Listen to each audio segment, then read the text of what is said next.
Olá, amigos da LS Educação, eu sou José Gaspar e este é o Como Ganhar Dinheiro na Bolsa de Valores.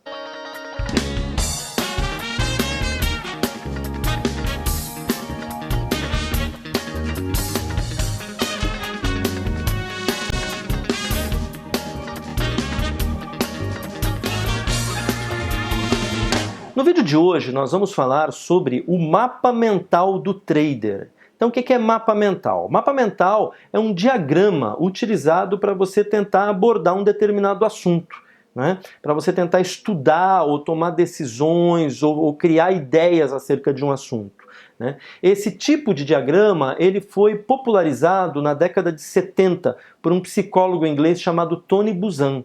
Mas antes disso ele já era muito utilizado, então Leonardo da Vinci usava, os filósofos socráticos usavam, é uma coisa bem difundida, né, no mundo da filosofia e da matemática e da estratégia principalmente. O que é um mapa mental então? O mapa mental é um diagrama onde você vai seguir dois preceitos. Primeiro, você vai fazer o encadeamento das ideias hierárquico. Então, você tem um assunto principal e a partir desse assunto você irradia assuntos secundários. E a partir dos assuntos secundários você irradia assuntos terciários e assim por diante. Então, a abordagem do assunto é hierárquica. Segundo, ela é não linear. Então é diferente de quando você faz uma tabela ou quando você toma nota numa sala de aula. Você pega o assunto que o professor, que o instrutor está passando e você vai anotando linearmente, né? Ou na forma de tabela. O mapa mental não. O mapa mental ele é visual, né? Então você vai desenhar esse mapa mental, de modo que quando você bate o olho, você já tem uma visão clara do todo, do assunto como um todo, né? Então, eu fiz um mapa mental da profissão de trader, vamos dar uma olhada que vai ficar mais claro com esse exemplo.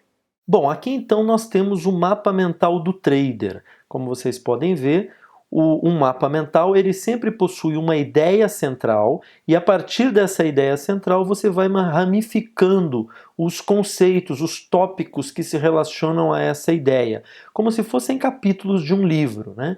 E aí cada um desses tópicos possui subtópicos e assim por diante, né? Então vamos olhar cada um deles resumidamente. O trader vai precisar de uma corretora, aqui tem as principais corretoras que eu considero boas para operar no Brasil. Você tem custos de corretagem, de operação, né? Cada operação que você faz vai ter um custo. Esses custos eles se relacionam à corretagem, que é a taxa cobrada da corretora, emolumentos da própria Bolsa de Valores, taxa de liquidação, que é quando você vende a ação, taxa de custódia, que é cobrada pela corretora para ela manter as suas ações, e ISS, que é o imposto sobre os serviços da corretora.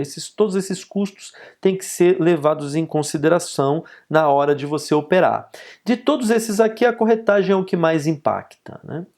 Plataformas, são as plataformas gráficas que você vai usar para analisar os preços e fazer as compras e vendas. Aqui estão algumas plataformas que eu considero importantes, interessantes, que eu acho que vocês podem dar uma olhada. O MetaTrader é a plataforma que eu uso hoje em dia. É uma plataforma que uma série de várias corretoras, pelo menos essas, a XP, a Clear e a Rico, elas oferecem o MetaTrader gratuitamente. As outras eu não sei, né?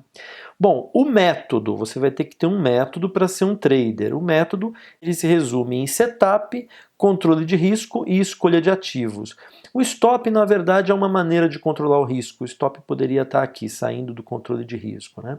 Os setups têm sempre uma entrada e uma saída, uma regra de entrada e saída, né? Backtests são coisas que é uma análise estatística que você faz do seu setup, do seu método, né? Esse backtest ele pode ser feito através de plataformas próprias para backtest, então algumas aqui. Pode ser feito através de programação, então você pode usar uma linguagem de programação para programar os seus backtests. Ele pode ser feito manualmente também. Aqui eu não coloquei, mas você pode fazer backtests de maneira manual. A sua meta, é sempre importante você definir um retorno mensal para as suas operações na bolsa. Isso te dá foco. Imposto de renda é uma coisa que você vai ter que pagar por operação, né? Operações normais, que são operações que duram mais de um dia, é 15% do lucro, e operações day trade, que você encerra no mesmo dia, é 20% do lucro. Você é isento se as suas vendas não ultrapassarem R$20.000 e você usa o DARF 6015 para fazer os pagamentos do imposto de renda de operações na bolsa, né? Controle de risco, que é uma dos braços aqui dos pilares do método. Controle de risco, você tem alguns tipos de perda que você tem que administrar. Você tem as chamadas mordidas de tubarão, não é? Que são eventos inesperados que acontecem no mercado, também chamado de cisnes negros, né? O ideal para você se proteger das mordidas de tubarão é você nunca entrar com 100% do seu capital em uma única operação. O ideal é você dividir o seu capital em caixas. No caso aqui, o método que eu uso é dividir em 4 caixas de 25% cada. As mordidas de piranha, que são aquelas perdas pequenas que vão corroendo o seu capital. Para evitar isso, para controlar as mordidas de piranha, você usa o stop loss. O ideal é você nunca operar ativos ruins para o seu setup, né?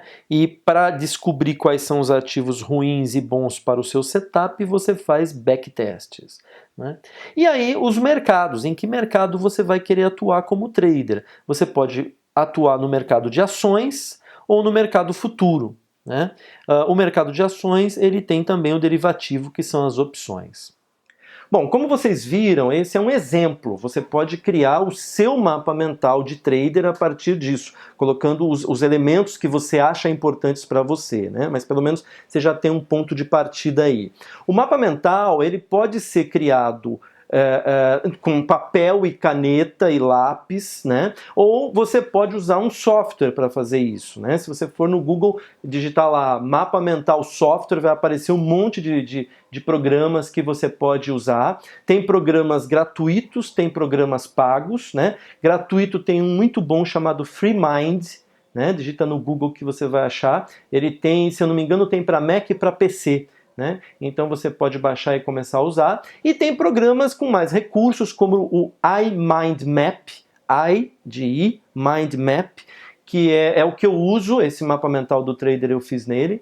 É pago, mas vale a pena se você quiser se aprofundar nessa maneira de estudar e de analisar os assuntos, eu acho que vale muito a pena, né? Mas você pode fazer à mão também, nada impede de você fazer à mão, o resultado é o mesmo, né?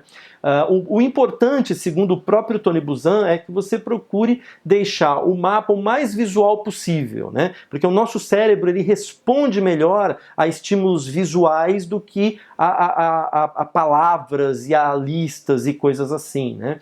Então você consegue estimular melhor a sua mente quando você usa um mapa mental visual, né? Outra coisa que ele recomenda é que você não use em cada um dos assuntos, né, dos nós do mapa mental, das ramificações, que você não use frases muito longas. O ideal é que você use uma única palavra. É uma maneira até de você se obrigar a sintetizar o ponto essencial daquele assunto, né? Então, se você consegue sintetizar numa única palavra, significa que você tem esse elemento mais claro na sua cabeça, né?